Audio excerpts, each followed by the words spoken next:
C'est un article encore une fois d'Automobile Propre que je vous mettrai peut-être ici, mais qui à mon sens ne va pas encore une fois jusqu'au bout. Comme beaucoup de journalistes, beaucoup de youtubeurs ou autres, on utilise aujourd'hui en fait la marque Tesla avec Elon Musk, avec tout ce qu'il peut y avoir pour la mettre en contradiction, notamment avec des constructeurs chinois. Notamment aujourd'hui, en l'occurrence, c'est BYD, et je trouve qu'il y a beaucoup plus de choses inquiétantes, et c'est expliqué seulement à la fin donc, de l'article, qui est finalement la pénétration, enfin, peut-être, un peu plus que prévu, des constructeurs chinois, donc par rapport à leur volume, puisque finalement, je rappelle quand même que Tesla aujourd'hui, mis à part Model S, Model X, donc en Europe, c'est le Model 3 et le Model Y. Donc on parle depuis le début de l'année, je crois, 7000 unités.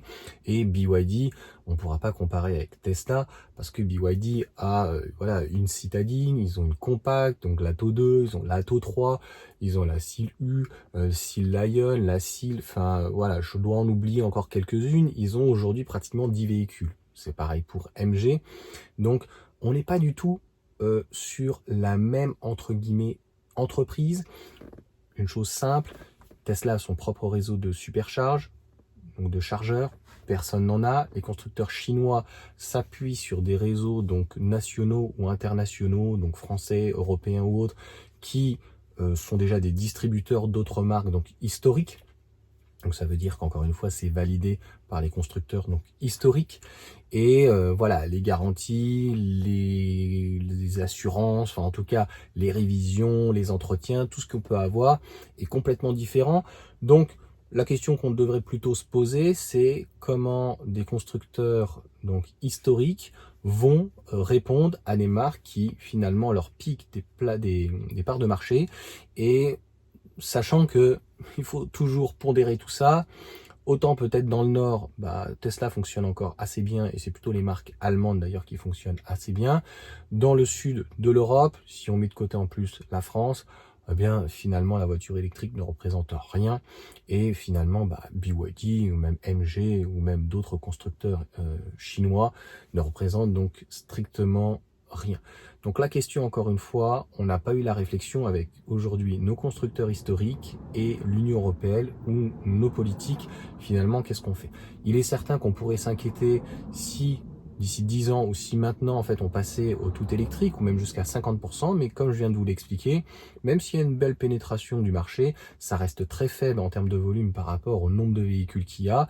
Et quand vous regardez précisément dans les pays qui sont pratiquement à 100%, les pays scandinaves ou autres, ou même l'Allemagne, ou même les Pays-Bas, bien vous vous rendez compte que finalement la pénétration elle n'est pas folle, et en fait ils font du volume d'une manière globale.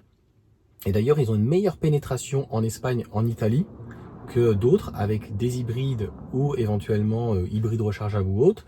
Mais pour le reste, c'est encore trop tôt pour savoir pourquoi il n'y a pas une réponse de nos constructeurs donc historiques. Et finalement, comment va pouvoir se comporter et quelle sera réellement la distribution.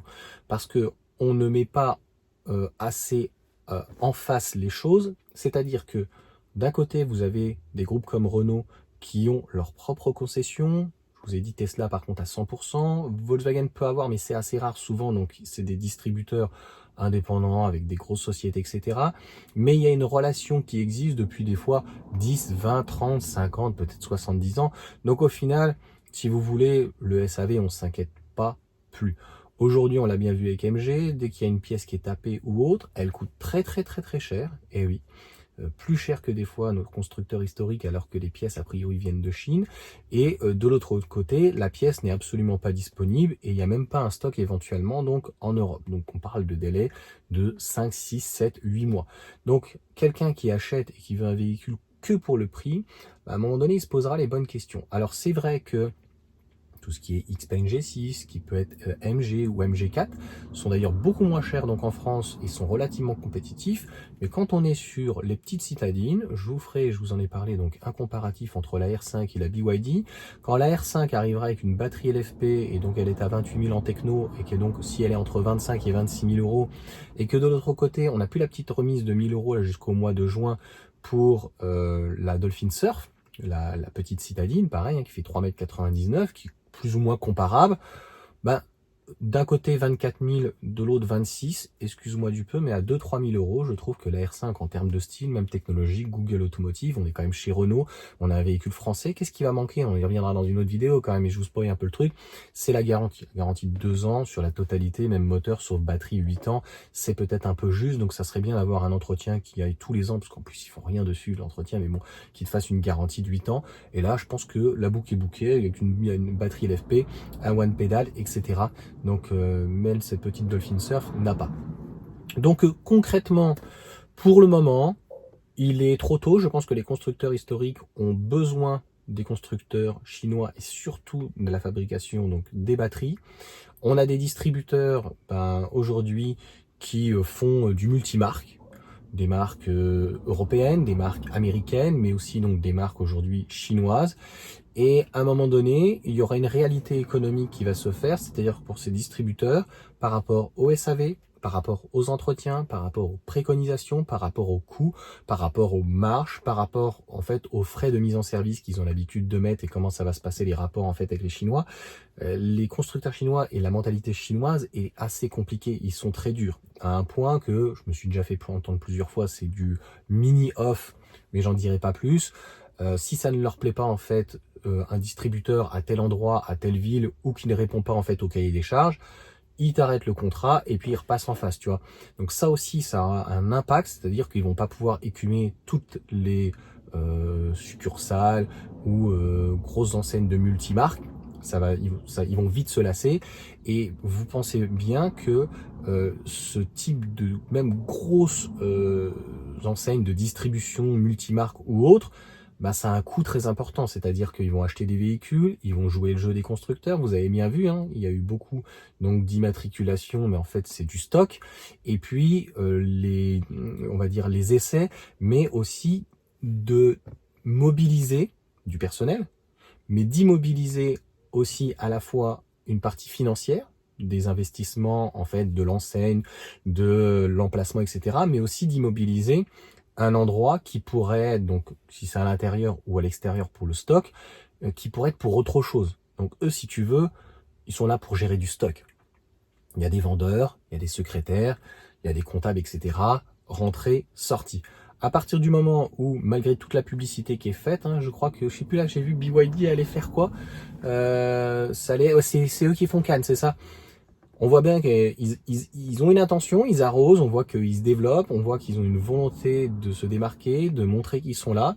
Tout ceci coûte très cher et il n'y a pas que on va dire, les succursales, enfin les grosses entreprises multimarques, etc. vont demander un retour sur investissement. Donc tout ceci est très compliqué. Et à mon sens, il n'y a pas BYD à déplacer Tesla en fait pour la première fois en Europe. Il n'y a pas à faire de concurrence. En fait, le problème aujourd'hui, c'est plutôt la voiture électrique. La voiture électrique a peut-être progressé de 24%, comme ils le disent dans l'article ou quoi, ou de 20%, mais aujourd'hui, la voiture électrique reste extrêmement marginale, malgré les prix donc chinois qui sont, entre guillemets, dits extrêmement bas, qui sont au taquet. A priori, on n'aura pas de citadine en dessous de 20 000 euros, et a priori, un Xpeng G6 où, on l'a dit, je le sais, on n'a pas le droit de vendre à perte, mais qui perd de l'argent, bien sur ces modèles actuellement, donc c'est voilà. Donc à 43 000 euros, on ne pourra pas aller en dessous. On voit bien qu'il y a une réalité économique, même pour les constructeurs chinois. Alors oui, on va dire, ouais, mais Johan, c'est parce qu'il y a des taxes et tout. Non, mais il y a quand même aussi une réalité économique. C'est-à-dire que tu peux pas dire le véhicule, il est vendu à 20 000 dollars en Chine. Il y a la conversion en euros. Il y a le fait que souvent, il va être peut-être hors taxe. On n'a pas le prix en TTC. La TVA n'est pas la même. Il y a le transport. Il y a la distribution, comme je vous ai dit. Ils prennent bien un petit pécule en passant quand même. Donc, il faut payer. Il faut payer toute la publicité que ces constructeurs chinois font. Sans compter, voilà, YouTube, les influenceurs, tout. Donc, en fait, c'est trop facile de dire pourquoi ça double aussi, c'est parce que ça a un certain coût, il n'y a pas que les taxes. Donc même si, vous allez voir, ouvrir une usine, c'est pas si simple que ça, et on va voir donc comment ça se passe avec ces constructeurs-là. Mais aujourd'hui, pour moi, le nerf de la guerre, c'est vraiment sur l'électrique où la mayonnaise, elle prend pas. Donc on verra encore une fois l'année prochaine, et en France, donc s'il n'y a plus d'aide, je vois pas comment on va réussir à dépasser 50%. Donc c'est ça qui est plutôt embêtant. Et BYD, heureusement qu'ils vendent plus que Tesla. Je dirais heureusement. Vu la distribution, vu le nombre d'endroits, vu la publicité qu'ils font. Donc, si vous voulez, Tesla n'est pas du tout, en fait, n'est pas comparable. Et encore une fois, demain, deux solutions. Soit ces grands distributeurs, comme je vous disais, ne vendent pas assez de véhicules et donc vont au fur et à mesure commencer à mettre les modèles un petit peu de côté, tu vois, hein, ou ne plus exposer certains modèles. Et donc, en fait, à la fin, ben, ça va être merci, au revoir. Ou le constructeur chinois partira pour X raisons, parce que ça lui convient pas, ou ça fonctionne très bien et ça fera peut-être l'effet inverse. C'est-à-dire que une grosse entreprise multimarque, qui est régionale, nationale ou même à la limite au niveau européen, si elle voit que elle vend plus avec des véhicules chinois, est-ce qu'elle n'aura pas tendance à scinder, ou est-ce que les constructeurs donc européens ou nationaux en France vont pas se dire non mais voilà, nous on veut des exclusivités maintenant, parce que Volkswagen a dit qu'ils allaient revoir leur contrat, etc. Donc on veut une exclusivité, et si vous travaillez avec des marques chinoises ou quoi, donc inévitablement, à un moment donné, les constructeurs européens historiques ne vont pas se laisser écraser comme ça. Et je pense que comme Tesla, les constructeurs historiques ont énormément de marge. Ils ont des usines, ils ont des salariés, ils ont une relation client qui est quand même donc différente. Ils ont un SAV, il y a un suivi. C'est pas parfait, mais les marques, encore une fois, donc chinoises, aujourd'hui, sont trop jeunes. Et je trouve même que la pénétration du marché se fait extrêmement lentement, malgré une insistance, comme je vous l'ai dit, d'une manière de publicité, d'influence, et au niveau même des concessions, et de mettre les boulets chez double et des relances. Je vois que dès que je veux avoir une information et que je vais sur le site, que ça soit XPeng, je crois que MG et BYD, c'est les pires. C'est à chaque fois, tu as un spam. Qu'est-ce que vous voulez? Qu'est-ce que vous voulez? Non, c'est bon, je viens juste prendre des informations. En fait, j'ai pas besoin que dans le chat, tu me génères un bot et après que derrière, éventuellement, il y a quelqu'un qui vient contacter ou quoi. Donc, ils sont très, très, très agressifs. Et le marché, en fait, il est déjà saturé sur le véhicule thermique, voire hybride ou hybride rechargeable. L'électrique, aujourd'hui, n'arrive pas à monter. Donc en fait, la progression, encore une fois, de ces constructeurs chinois reste à mon sens extrêmement limitée. Donc il faudra voir d'ici 5 à 10 ans, une fois qu'ils seront réellement en place, moi je pense qu'il y en restera un ou deux. Le premier, c'est du Geely, il est en place avec donc il y a Polestar, surtout Volvo, et puis il y aura peut-être d'autres marques, Zeekr déjà qui arrivent, etc. Puis il y aura peut-être d'autres marques. Peut-être BYD, mais on ne pourra pas avoir BYD, MG, XPeng. Demain, il y a Chery qui est là, qui veut se développer. Et puis, je ne sais pas après, voilà, quelles sont les autres marques. Et puis, sans compter BYD avec Danza, enfin d'autres marques, etc. qui peuvent donc avoir, ou Xiaomi qui arrive.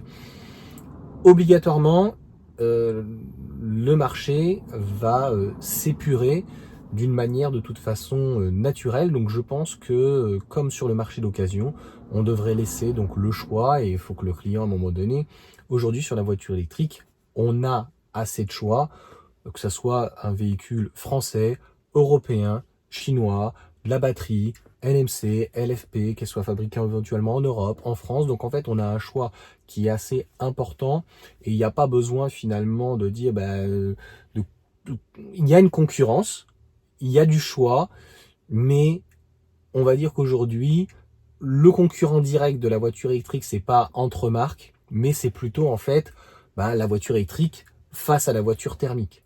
Donc est-ce que finalement, c'est plus intéressant une Renault R5 ou de garder en fait une Clio hybride, ou de prendre une MG3 hybride que de prendre éventuellement demain une MG2 électrique ou une BYD Dolphin Surf.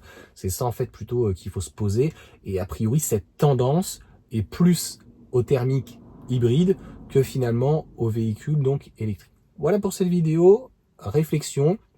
Vous me direz ce que vous en pensez, n'hésitez pas à me mettre un petit commentaire, à mettre un pouce. On arrive aux 60 000 abonnés, donc merci en tout cas à vous, et puis on se retrouve donc pour d'autres vidéos.